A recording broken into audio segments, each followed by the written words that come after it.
It was Christmas Eve, and the neon streets of New Elysium shimmered under a haze of holographic snow. Amid the throngs of human shoppers and the glimmering storefronts, a dragon woman named Seraphine nervously adjusted her scarf. Her scales caught the multicolored lights, shifting from sapphire to emerald with every movement. She'd been invited on a blind date through one of those interspecies matchmaking apps, and despite her usual confidence, tonight she felt unusually self-conscious. The restaurant, Celestial Feast, was a small, cozy bistro tucked between a floating bazaar and a zero-gravity arcade. She arrived early, wings tucked neatly, tail curling around her legs as she took a seat on a bench outside. Finally, a human man approached. He did a double take, his eyes widening.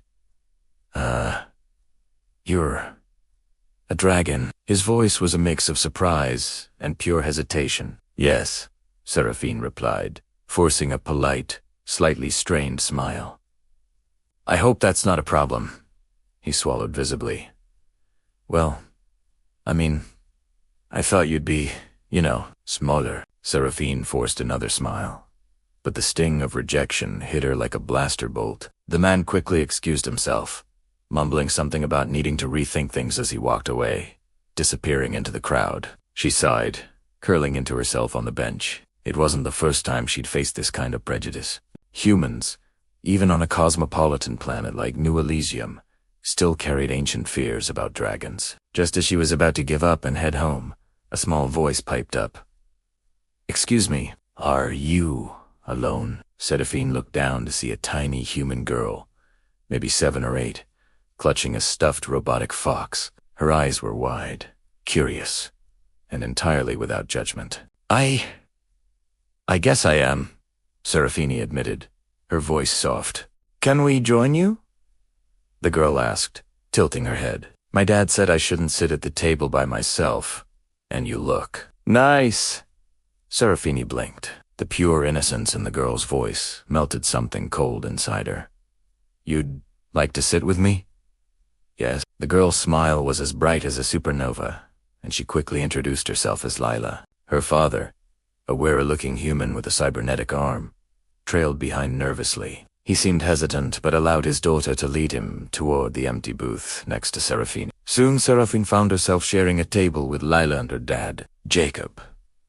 They ordered hot chocolate, synth pastries, and a steaming plate of holiday-themed nebula rolls that swirled with cosmic colors. The conversation, to her surprise, flowed effortlessly. Lila, full of endless energy, asked a million questions about Seraphine's scales, her wings, and the tiny, shimmering crystals that sometimes grew along her spine. Jacob was more cautious, but polite, occasionally chiming in with questions about space travel and her work as an astrocartographer, mapping distant star systems. As the evening wore on, Seraphine laughed more than she had in weeks. Lila's curiosity was infectious, her genuine excitement over the smallest details like Seraphine's ability to breathe a faint, warm flame to toast a marshmallow reminded Seraphine that simple kindness often outweighed deep-seated fear. At one point, Lila leaned in and whispered, a conspiratorial grin on her face. "I've never met a real dragon before. You're way cooler than my holotoys." A warmth surged through Seraphine's chest, chasing away the earlier chill of rejection. "Thank you, Lila. That's very sweet of you to say." By the time dessert arrived, a glowing orb of ice cream that shimmered like the aurora ring, Jacob spoke softly, his voice full of sincere gratitude. "Seraphine, I want to thank you for being so patient with Lila. You've brightened our night." Seraphine smiled, realizing the beautiful irony of the situation. The blind date had been a complete disaster, yet this little girl had unknowingly given her the most memorable Christmas evening she could have imagined. "It seems," she said, her voice filled with a newfound warmth, "that sometimes it's the smallest hearts that make the biggest difference." Outside, the holographic snow continued to fall, blanketing the city in a peaceful, glittering silence.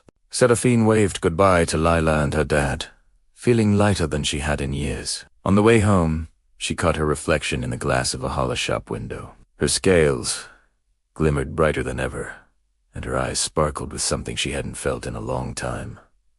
Hope.